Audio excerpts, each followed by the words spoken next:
Assalamualaikum warahmatullahi wabarakatuh.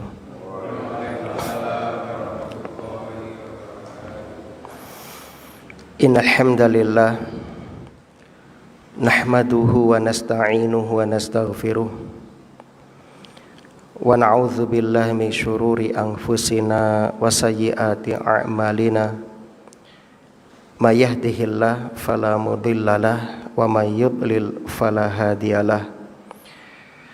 Asyhadu an la ilaha illallah wahdahu la syarikalah wa asyhadu anna Muhammadan abduhu wa rasuluh. Allahu ta'ala fil Qur'an, a'udzu billahi minasyaitonir rajim. Ya ayyuhalladzina amanu taqullaha haqqa tuqatih wa la tamutunna illa wa antum muslimun. Wa qala ta'ala ya ayyuhalladzina amanu taqullaha wa qulu qawlan sadida yuslih lakum a'malakum wa yaghfir lakum dhunubakum wa may yuti'illaha wa rasulahu faqad faza fawzan 'azima. Amma ba'du. Kaum muslimin dan muslimah, saudara-saudariku yang mudah-mudahan senantiasa dirahmati oleh Allah di dunia hingga di akhirat.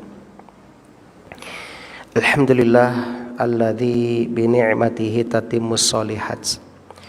Segala puji bagi Allah yang dengan nikmatnya kebaikan-kebaikan hamba dapat terlaksana. Kita bersyukur kepada Allah di malam hari ini kembali kita dimudahkan untuk dapat menghadiri taman-taman surga. Mudah-mudahan kehadiran kita kelak menjadi saksi yang akan memberatkan timbangan amal soleh kita. Amin ya rabbal alamin. Allahumma anfa'na bima 'allamtana wa 'allimna ma yanfa'una wa zidna ilman. Allahumma arinal haqqa haqqan warzuqna ittiba'ah wa arinal batila batila warzuqna ijtinabah. Allahumma qsim lana min khasyatika ma yahulu bainana wa baina ma'aswika wa min ta'atika ma tuballighuna bihi jannatak wa minal yaqini ma tuhawwinu bihi alaina musibati dunya wa mati'na bi asma'ina wa absarina wa quwwatina ma ahyaitana waj'alhul waritha minna waj'al sa'rana 'ala man zalamana wansurna 'ala man adana wa la taj'al musibatana fi dinina wa la taj'alid dunya akbar hammina wa la mablagha ilmina wa la tusallit 'alaina man la yarhamuna. Salawat dan salam mudah-mudahan senantiasa tercurah limpahkan kepada Nabi kita Muhammad sallallahu alaihi wasallam, kepada keluarga dan juga para sahabatnya radhiyallahu anhum ajmain. Allahumma shalli wa sallim wa barik ala nabiyyina Muhammad wa ala alihi wa ashabihi wa man tabi'ahum bi ihsanin ila yaumiddin.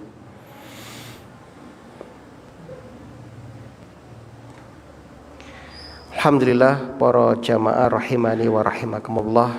Monggo kita lajengaken anggenipun ngaos wonten ing dalu menika surah Ibrahim ayat 22.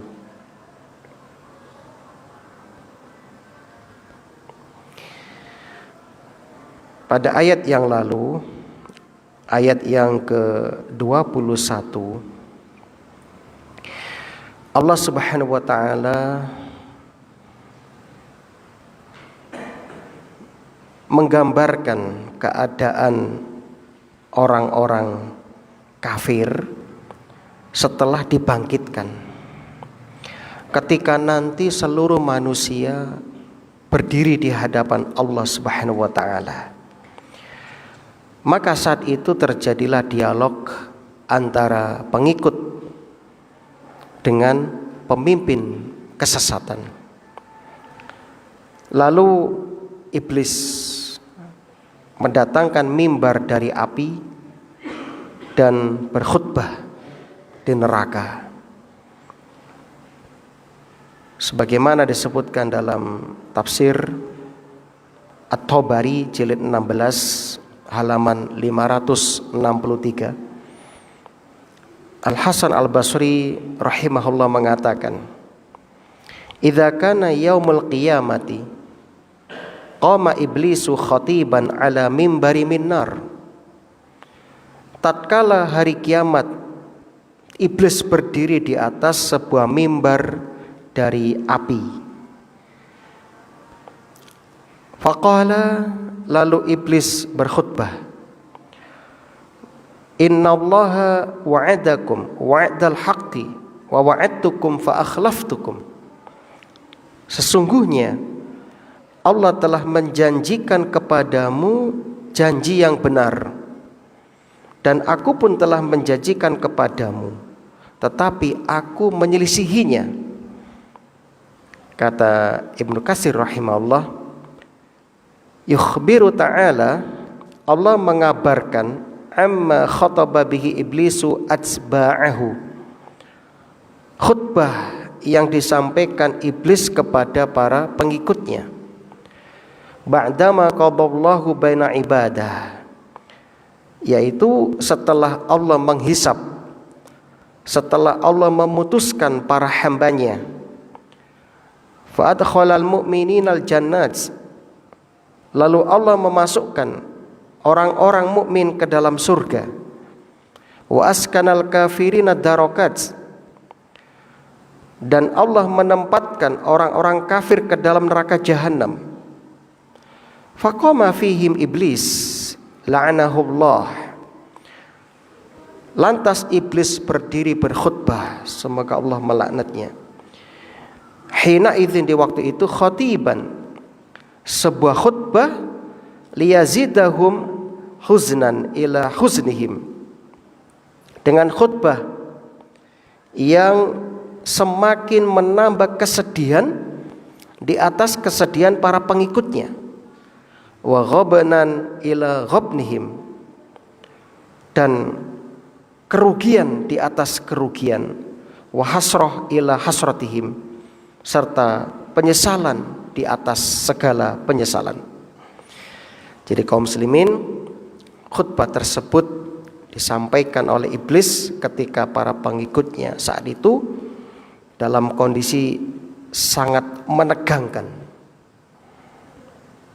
Tatkala mereka pertama kali dimasukkan ke dalam neraka jahanam, tatkala mereka melihat api yang menyala-nyala yang siap membakar mereka, tiba-tiba iblis berdiri berkhutbah di hadapan para pengikut iblis. Khutbah yang mengalirkan air mata mereka, khutbah yang benar-benar telah menyadarkan mereka akan kesalahan-kesalahan mereka, khutbah yang menyadarkan mereka bahwasanya selama ini mereka itu hanya terperdaya oleh sang pemimpin mereka, sang khatib iblis laknatullah alaihi. Khutbah tersebut sangat menyentuh. Allah abadikan khutbah iblis, a'udzubillahi minasyaitonir rajim. Wa qala syaitanu, dan berkatalah setan, lamma qudiyal amru, tatkala perkara hisab telah diselesaikan. Isi khutbahnya, innallaha wa'adakum wa'dal haqqi, sesungguhnya Allah telah menjanjikan kepada kalian wa'dal haqqi, janji yang benar. Jadi Allah sudah menjanjikan kepada umat manusia, hamba-hamba Allah, janji yang benar. Ya. Apa janji Allah tersebut? Dijelaskan dalam tafsir-tafsir Ya. Di antaranya Allah menjanjikan kebenaran. Ya, barang siapa yang mengikuti kebenaran itu akan diberi balasan dengan surga. Ya. Dan Allah juga menjanjikan kebenaran, barang siapa yang tidak mengikuti petunjuk Allah dan Rasulnya akan dijanjikan dengan neraka. Dan Allah juga menjanjikan kebenaran bahwa seluruh amalan kita akan dihisap kelak di hari kiamat, akan diaudit semuanya. Allah juga menjanjikan kebenaran bahwa nanti setelah kematian akan ada yaumul ba'ts, hari berbangkit. Dan semuanya benar. Semuanya benar. Kemudian wa wa'adtukum, kata iblis, dan aku pun telah menjanjikan kepada kalian, fa akhlaftukum, tetapi aku menyelisihinya. Apa janji iblis? Iblis menjanjikan kepada pengikut-pengikutnya dengan melakukan tazyin, membungkus kemaksiatan dengan keindahan. Kata iblis, wis to melao aku, engko awakmu bakal seneng. Wis nglakoni dosa, ben awakmu bakal ya bahagia. Syirik membawa keselamatan. Gak usah tobat sik, awakmu sik enom, wis tuwa-tuwa maksiat. Nah, itu kan janji iblis. Mben ae tobat, lak wis pensiun, lak wis tuwa, langsung duwe putu. Nah, itu janji iblis. Umurmu sik dawa. Nah, itu janji iblis. Dan kata iblis, fa akhlaftukum, aku mendustakan itu semua, alias goroh. Ikut tapusi awakmu. Nah, seperti itu. Ya. Dan iblis ini yang semakin menjadikan pengikutnya bersedih. Wa ma kana li 'alaikum min sultan, kata iblis. Sekali-kali tidak ada kekuasaan bagiku terhadap kalian. Jadi iblis itu enggak punya kekuasaan untuk menyesatkan kita. Iblis enggak punya kekuasaan untuk menghalangi kita mengerjakan kebaikan. Coba jenengan tadi ketika sore hari masing-masing sudah menata niatnya. Ada yang berniat nanti saya mau hadir pengajian. Wis. Ketika hendak berangkat, iblis enggak bisa mencegah. Iblis enggak bisa gondelin jenengan, ojo budal enggak bisa. Iblis cuma membisikkan dalam hati, gak usah budal, geledakan wae karo leye-leye, kan seperti itu. Itu aja. Gak ada ceritanya ketika jenengan hendak mengerjakan kebaikan lalu iblis narik jenengan, gondelin jenengan, gak ada ceritanya. Iblis mengakui itu. Apa kata iblis? Wa ma kana li 'alaikum min sultan. Sekali-kali tidak ada kekuasaan bagiku terhadap kalian, illa an da'autukum, kecuali, kata iblis, sekedar aku menyeru kalian. Jadi iblis cuma bisa membisik-bisikkan. Ojo tobat sih, awakmu sik enom. Kae ono cewek wayu ndang digudo. Ya. Nah, ini enggak ada CCTV, enggak ada yang melihat. Ini ada uang, silakan dikorupsi. Itu aja iblis, cuma bisik-bisikkan. Ya. Lalu fastajabtum li, kalian mematuhi seruanku. Ya. Jadi iblis itu nanti berlepas tangan. Jadi kata iblis, aku lo gak pernah memaksa kamu untuk melakukan maksiat. Ya. Aku hanya menghias-hiasi keburukan dengan kebaikan. Nah, itu kaum muslimin yang berbahagia. Lantas kalian sendiri yang memenuhi ajakanku. Ini menunjukkan apa? Ini menunjukkan kita diberi pilihan. Dan setiap kita bertanggung jawab atas pilihan kita. Makanya Allah itu menjanjikan kebenaran. Di antara janjinya apa? Allah akan menghisap setiap amalan yang kita lakukan saat kita hidup di dunia ini. Maka setelah itu kata iblis, fala talumuni, maka janganlah kalian itu mencerca aku, mencela aku. Walumu anfusakum, tapi cercalah dirimu sendiri. Aku cuma ya bisik-bisik wae. Yang mengeksekusikan kamu. Ya. Itu kaum muslim yang berbahagia. Ma ana bimusrikhikum wa ma antum bimusrikhi, kata iblis. Oleh sebab itu, aku sekali-kali tidak dapat menolong kalian, dan kalian pun sekali-kali tidak dapat menolongku. Ini boleh dibaca dua. Boleh dibaca bimusrikhi, boleh dibaca bimusrikhiyya. Dua-duanya benar. Boleh dikasroh ya-nya, boleh dinasobkan. Ini sesungguhnya aku kafartu, aku telah kufur. Ya, kata iblis, bima asyraktumuni min qablu.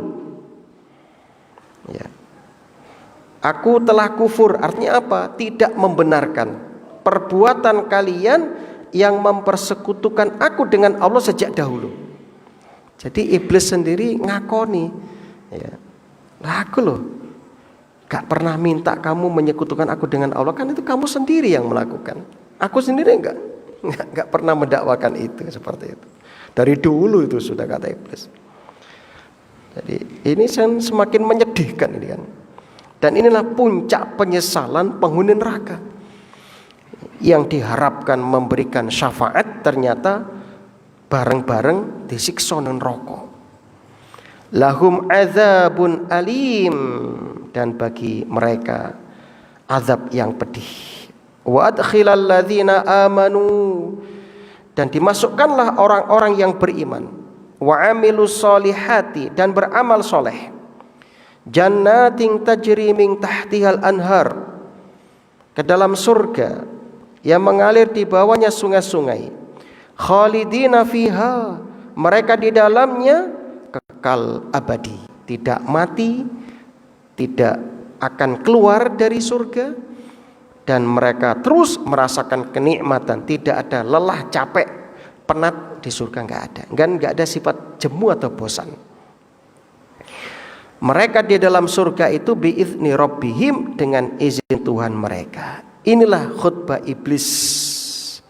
Setelah iblis menggoda manusia, menyesatkan anak cucu Adam, sampai setiap 1000 dari keturunan Nabi Adam, 1 masuk surga, 999 masuk neraka. Sampai seperti itu hebatnya iblis, ya.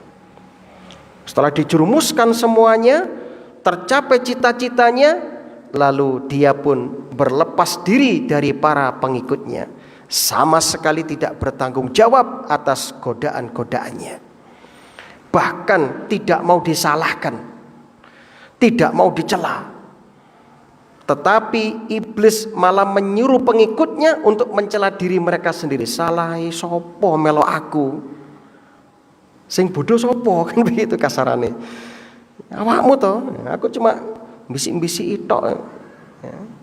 Bahkan iblis ngakoni, aku iki kufur. Dari dulu aku kufur. Dan aku enggak menerima disekutukan dengan Allah. Lah kok kamu kok menyekutukan aku? Yes. Apa gak tambah getun mereka? Itu kaum muslimin yang berbahagia. Dan yang paling menyedihkan dan sangat menyentuh relung hati mereka yang paling dalam, ucapan iblis yang terakhir, walahum azabun alim, dan sesungguhnya orang-orang zalim itu mendapatkan siksaan yang pedih. Sing ngomong itu iblis, Pak. Apa enggak sedih ya, Pak? Ya. Naudzubillah. Maka mari kita pandai-pandai membentengi diri. Yang bisa memprotek atau menjaga kita dari bisikan iblis cuma satu, ilmu. Ini sensornya adalah ilmu. Untuk mengetahui apa ini bisikan iblis atau bukan, kita hanya punya satu sensor namanya ilmu. Maka jangan lepas sensor ini. Terus jenengan ngaji, belajar, biar kita tahu langkah-langkah iblis. Dan ini ada buku khusus, ya. Tebalnya 128. Saya punya itu kitabnya, karangan Syekh Khalid. Ya, itu ada 128 halaman khusus membahas tentang bisikan iblis. Ya. Ini khusus, bagus. Kapan-kapan lah kita bahas tersendiri. Jadi kaum muslimin semakin hina, semakin bersedih, tak terbayangkan pengikut iblis itu. Ya, semoga Allah menjaga kita dari rayuan iblis. Ya, laknatullah alaih. Itu kaum muslimin yang berbahagia, rahimani wa rahimahullah. Maka sekali lagi, ya, dalam hidup ini jangan tertipu. Sebab Allah dalam surat Luqman ayat 33 sudah menegaskan tentang siapa iblis itu. Wala yaghurrannakum billahil ghurur. Dan jangan sampai kamu terperdaya oleh sang penipu. Allah dalam Quran sudah menjelaskan dengan tegas, lugas, jelas, iblis itu ghurur, sang penipu. Jadi jangan sampai kita percaya kepada iblis. Ya. Dan terbukti sejak awal iblis menipu ayah ibu kita, Nabi Adam alaihissalam dan ibunda Hawa. Ya. Ketika menyebut tentang sebuah pohon di surga itu, yang dikatakan ini pohon keabadian. Wah, sajaratul khuldi, kata iblis. Kalau kamu mendekati dan menikmati dari buah pohon ini, kamu akan kekal di surga selama-lamanya. Kan begitu kata iblis. Dan iblis sudah menyatakan itu, la uzayyinanna lakum fil ardi wa la ughwiyannahum ajma'in. Aku akan hiasi perkara yang buruk itu menjadi baik di hadapan anak cucu Adam. Jadi fakta diputar balikkan oleh iblis. Ya. Karena nama juga menipu, ngiming-ngimingi. Yang palsu dihiasi seperti asli. Ya, itu iblis. Itu iblis. Ya. Itulah iblis. Jadi jangan tertipu.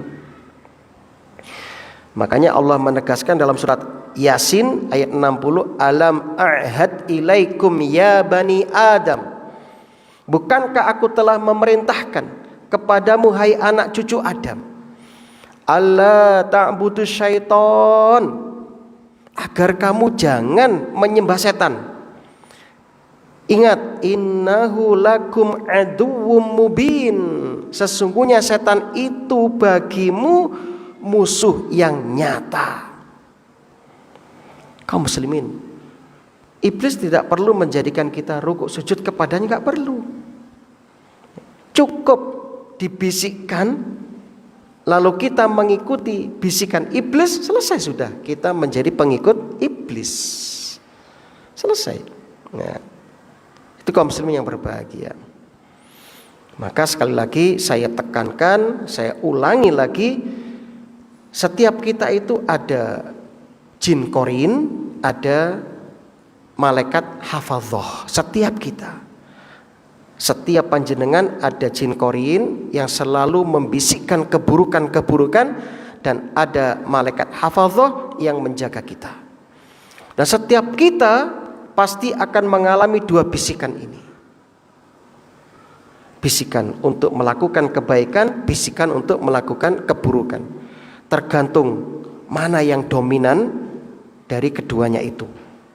Nah, ketika terjadi bisikan ini, disitulah kita membutuhkan alat pendeteksi yang sangat canggih, alat sensor yang sangat canggih.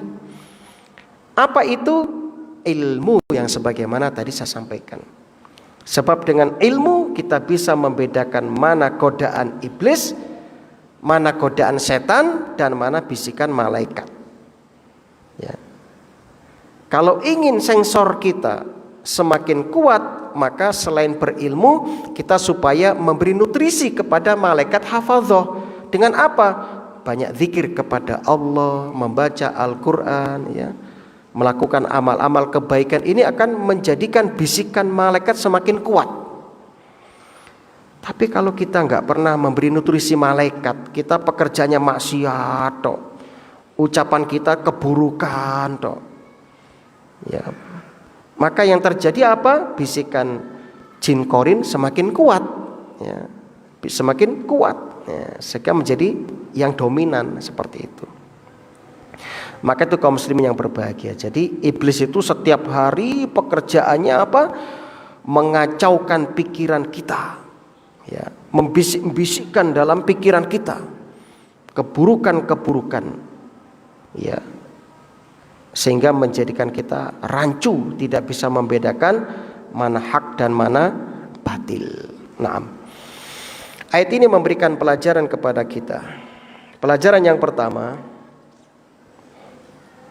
semua manusia akan berdiri di hadapan Allah Subhanahu wa ta'ala tanpa pengecualian, mulai dari Nabi Adam alaihissalam sampai makhluk yang terakhir. Pelajaran yang kedua, mengikuti pemimpin dalam kebatilan tidak menjadi uzur atau alasan di hadapan Allah. Jadi ketika jenengan di sidang nanti nggak bisa mengatakan, ya Allah saya itu melakukan maksiat gara-gara ini, ikut ini, nggak bisa, ya. Semuanya akan nafsi-nafsi mempertanggungjawabkan pilihannya masing-masing. Apa nggak cukup Allah ngasih jenengan usia sudah sekian puluh tahun, ya, sehingga kok masih belum mengikuti kebenaran, kan begitu. Pelajaran yang ketiga, pemimpin yang menyesatkan akan berlepas diri dari pengikutnya di akhirat kelak. Pelajaran yang keempat, setan tidak mempunyai kekuatan memaksa manusia untuk berbuat dosa. Tidak. Setan hanya membisik-bisikkan. Seperti yang Allah sebutkan dalam surah An-Nisa ayat 120. Ya. Ya'iduhum wa yumannihim.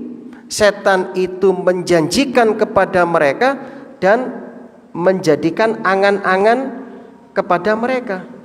Jadi setan itu menimbulkan angan-angan, oh nanti kalau ikut ya ini akan jadi begini-begini ya. Wa ma ya'iduhumus syaitanu illa ghurura, padahal yang dijanjikan setan kepada mereka itu hanyalah tipuan. Hanyalah tipuan. Itu kaum muslimin yang berbahagia. Nah, jadi sekali lagi mari kita jeli dan teliti. Ya, tentu dengan ilmu. Tanpa ilmu kita nggak bisa membedakan, ya, mana yang baik dan mana yang buruk. Itu kaum muslimin yang berbahagia. Pelajaran berikutnya, dosa terjadi karena manusia mengikuti bisikan syaitan. Pelajaran yang keenam, Allah selalu benar dalam janji-janjinya. Selama kita menyembah Allah, beramal soleh dan beriman, Allah akan menjanjikan kepada kita keteguhan di muka bumi ini. Bisa dicek surah An-Nur ayat 55 dan surat At-Taubah ayat 72. Ya, jadi barang siapa yang mengikuti janji Allah yang benar, tidak menyelisih janji Allah, ya, maka Allah akan mendatangkan sa'adah fid dunya wal akhirah, kebahagiaan hidup di dunia dan di akhirat. Al-fauz bil jannati wan najati minan nar, kesuksesan dengan memasuki surga dan keselamatan dari api neraka. Allah berfirman, wa'adallahu alladzina amanu minkum wa amilus solihat. Allah telah menjanjikan kepada orang-orang beriman di antara kalian dan beramal soleh, la yastakhlifannakum fil ardi, sungguh mereka akan menjadi pemimpin di muka bumi ini, kamastakhlafal ladzina min qablihim, sebagaimana orang-orang sebelum mereka. Wala yumakkinanna lakum dinahumul ladzi irtadha lahum, Allah akan meneguhkan agama mereka yang Allah ridhai untuk mereka. Wala yubaddilannahum min ba'di khaufihim amna, dan Allah akan mengganti untuk mereka keamanan setelah ketakutan. Syaratnya ya'budunani la yusyrikuna bi syai'a, mereka menyembah aku dan tidak menyekutukan aku dengan sesuatu apapun. Itu kaum muslimin yang berbahagia. Jadi kita harus mengimani janji-janji tersebut. Pelajaran berikutnya, janji setan itu selalu penuh tipuan. Dan yang terakhir, penyesalan pada hari kiamat tidak lagi bermanfaat. Yang paling penting dari ayat ini, jangan mengikuti seseorang tanpa dalil. Ya. Walaupun dia itu kiai, syekh, habib, siapapun itu, ajengan misalnya, ustadz, kalau mereka tidak bisa mendatangkan hujah yang benar, dalil yang benar untuk masalah agama, jangan ikuti. Jangan ikuti. Nah, itu kaum muslimin yang berbahagia. Kalau untuk masalah dunia saja jenengan teliti, selektif, misalnya untuk berobat saja, jenengan pasti memilih yang pakar, yang ahli, yang spesialis, nggak mau menyerahkan urusan kepada bukan ahlinya. Betul ya? Ya. Ya. Masa untuk urusan akhirat Anda sembarangan? Ya. Nggak mungkin lah. Ya. Apalagi jenengan orang yang sayang dengan anak atau istri. Ketika sakit pasti yang dicari dokter yang spesialis, yang terbaik. Berapapun siap untuk membayar. Nah, itu kaum muslimin yang berbahagia. Tuh, jadi ingat ya, setiap kita bertanggung jawab atas pilihan kita masing-masing. Itu kaum muslimin yang berbahagia. Kalau zaman sekarang, di zaman sekarang, korelasi dengan ayat ini, Masya Allah, di zaman sekarang, banyak orang itu hanya mengikuti tokoh, influencer, pemimpin, figur publik, tanpa menimbang dengan Al-Quran dan Sunnah. Apakah tokoh itu, influencer itu, figur publik itu betul-betul sesuai dengan Quran dan Sunnah, dengan syariat atau tidak? Sekarang nggak diperhatikan, Pak. Penting dia terkenal, wah, diikuti. Itu sekarang. Ini pelajaran bagi kita, hati-hati. Terutama kaum yang masih muda-muda. Itu. Sehingga yang lagi viral sekarang kan LGBT kan yang lagi viral. Itu banyak sekali ya, disuarakan sekarang itu. Kayaknya memang sengaja ini ya. Mereka ingin segera mendapatkan kehancuran kayak ini ya. Itu disuarakan itu. Ya. Ketika orang-orang yang ya, menolak kehadiran itu ya, dikatakan ini dan itulah, ini dan itulah. Naudzubillah min dzalik. Sampai ada Menteri HAM itu mengatakan rakyat Indonesia tidak siap menerima LGBT karena belum sadar katanya. Masya Allah, kok iso? Justru yang sadar itu yang menolak, yang menerima gak sadar, yang juga penyakit. Allah ciptakan Adam dan Hawa, laki-laki perempuan, kok malah membela orang yang mau nikah laki-laki dengan laki-laki. Turki. Saya baca berita, Turki kemarin menolak izin berlabuh kapal pesiar LGBT. Itu kemarin terjadi itu. Ketika Turki dengan tegas menolak kapal LGBT mau singgah ke Turki, itu dihujat oleh beberapa orang yang mendukung LGBT. Naudzubillah. Itu kan hak negeri Turki itu.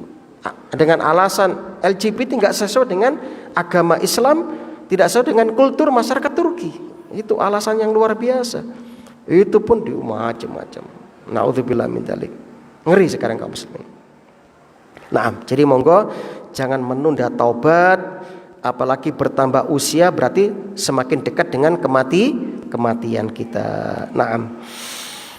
Ayat berikutnya, ayat yang ke-23, lanjutan dari ayat tadi, kebalikan dari yang tadi. Di dalam ayat ini Allah berfirman, wa adkhilal ladzina amanu, dan dimasukkanlah orang-orang yang beriman, wa amilus solihati, dan yang mengerjakan amal soleh. Nah, ini menunjukkan apa? Iman itu tidak bisa lepas dari amal soleh, ya. Ke dalam surga, jannatin tajri min tahtiha al-anharu khalidina fiha bi'idzni rabbihim. Ini yang kita bahas, tahiyyatuhum fiha salam. Dan ucapan penghormatan mereka di dalam surga adalah salam. Masyaallah, kaum muslimin yang berbahagia. Ini muqabalah, ini keadaan lawan, ya, yang berlawanan. Kalau tadi balasan orang kafir dimasukkan neraka, azabnya pedih, ditambah dengan khutbahnya iblis, maka pada ayat 23 ini kebalikannya. Orang-orang yang beriman dan beramal soleh dimasukkan ke dalam surga Allah Subhanahu wa taala, disambut dengan penuh penyambutan yang sangat luar biasa. Salam. Insyaallah. Kaum muslimin yang berbahagia. Jadi ayat ini kaum muslimin memberikan pelajaran kepada kita, ya. Yang pertama, tahiyyatuhum fiha salam. Di sini ada 3 bentuk salam. Yang pertama, salam dari Allah kepada penghuni surga. Yang kedua, salam para malaikat kepada calon penghuni surga itu. Yang ketiga, salam sesama penghuni surga. Jadi yang ada di surga itu hanya kebaikan-kebaikan, ucapan yang menyejukkan, ucapan yang menenangkan. Itu yang harus kita contoh, ya. Jadi orang beriman itu dalam hidup harus saling, ya, mengayomi dan menenangkan. Di antaranya ketika bertemu saudara kita, ucapkan salam, baik yang kita kenal atau tidak kita kenal.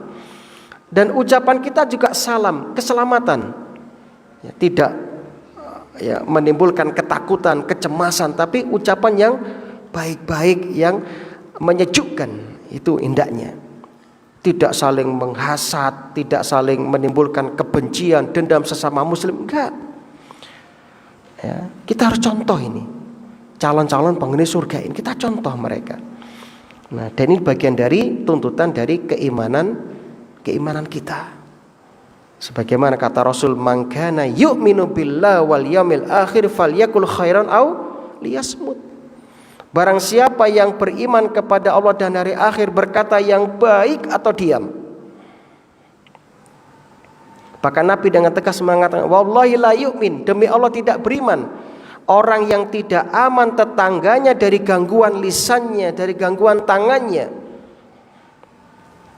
Maka hendaknya kita sebagai orang Islam, kalau kita tidak bisa memberikan manfaat kepada saudara kita dengan harta, maka minimal kita bahagiakan saudara kita dengan senyum, dengan ucapan yang baik, dengan doa-doa.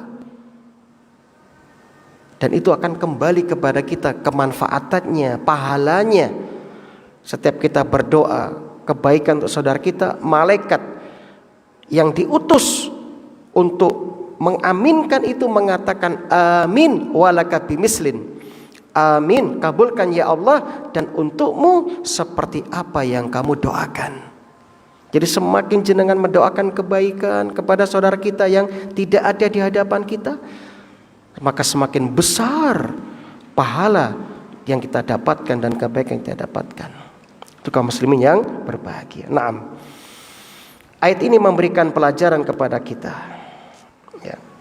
Yang pertama, iman harus dibuktikan dengan amal soleh. Ya. Jadi iman bukan hanya ucapan di bibir, bukan hanya hiasan, bukan hanya identitas, tapi buktikan. Pelajaran yang kedua, surga itu balasan bagi orang yang beriman dan istiqomah. Ini yang paling berat. Pelajaran yang ketiga, kekekalan di surga bagian dari nikmat terbesar setelah melihat wajah Allah. Dan masuk surga itu karena rahmat dan izin dari Allah Subhanahu wa ta'ala. Bukan semata-mata amal kita, enggak cukup. Maka Allah mengatakan bi'izni rabbihim, dengan izin Tuhan mereka. Artinya apa? Dengan kehendak Allah, dengan taufik dari Allah, dengan rahmat dari Allah.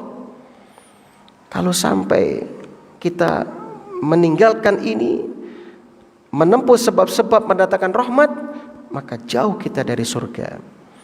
Nah, pelajaran berikutnya, amal adalah sebab meraih rahmat Allah, bukan harga untuk membeli surga, bukan.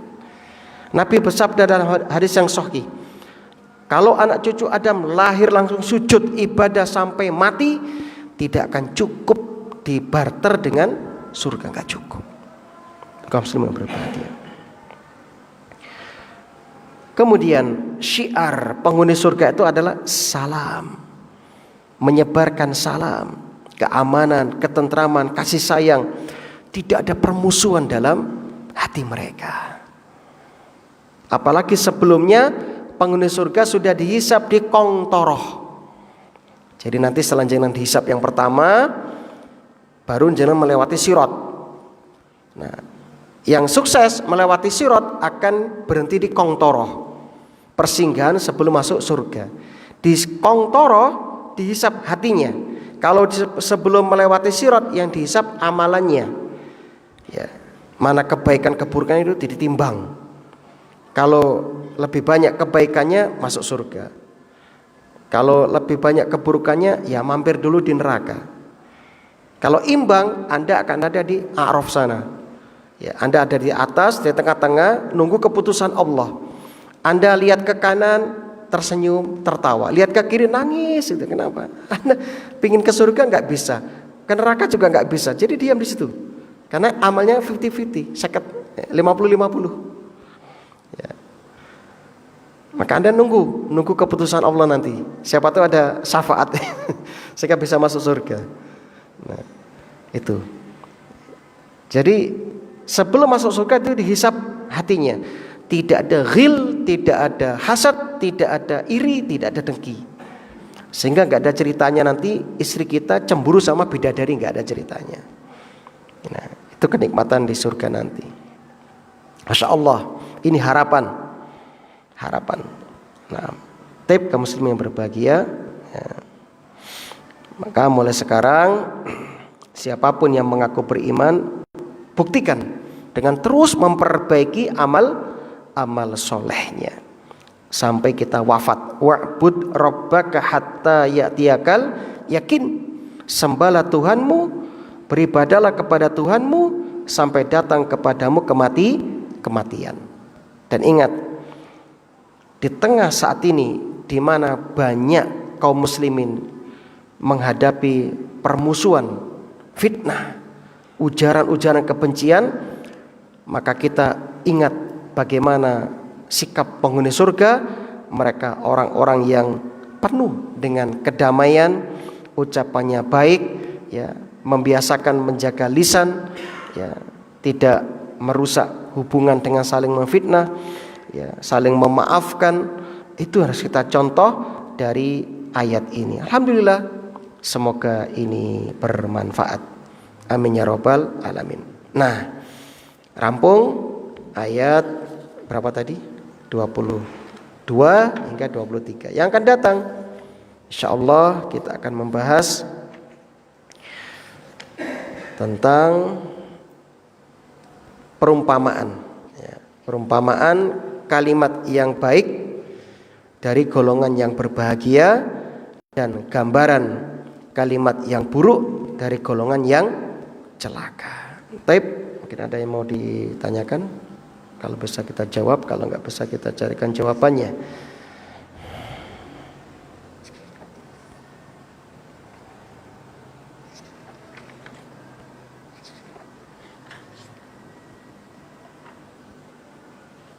Kalau nggak ada, kita akhiri. Mohon maaf jika ada kekhilafan. Semoga Allah mengampuni dosa-dosa kita, mewafatkan kita semuanya dalam keadaan husnul khatimah. Rabbana zalamna anfusana wa illam taghfir lana wa tarhamna lanakunanna minal khasirin. Allahumma rzuqna husnal khitam. Allahumma tawaffana alal islam wa sunnah. Allahumma inna nas'aluka al-jannah wa ma qarraba ilaiha min qaulin aw amalin. Wa na'udzubika minan nar wa ma qarraba ilaiha min qaulin aw amalin. Rabbana atina fid dunya hasanah wa fil akhirati hasanah wa qina adzabannar. Amin ya rabbal alamin. Subhanakallahumma wa bihamdika asyhadu an la ilaha illa anta Astaghfiruka wa atubu ilaik. Assalamualaikum warahmatullahi wabarakatuh.